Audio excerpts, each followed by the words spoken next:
Pekan Kebudayaan Aceh ke-7, event budaya terbesar di Aceh. Diikuti oleh 23 kabupaten dan kota se-Aceh dengan beragam suku yang memiliki kekayaan seni budaya. Dilaksanakan di Taman Ratu Safiatuddin Banda Aceh, miniatur Aceh dalam satu beranda. Pekan Kebudayaan Aceh adalah unsur yang memperkaya fondasi berbangsa.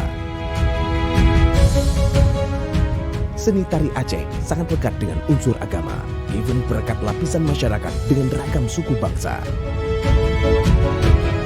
Bukti kerukunan pluralisme kehidupan sosial di Aceh, wujud identitas keberadaan bangsa Aceh.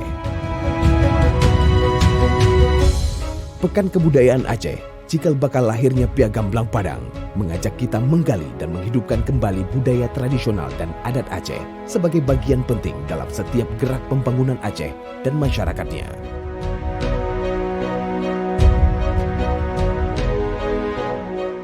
Sukseskan Pekan Kebudayaan Aceh ke-7.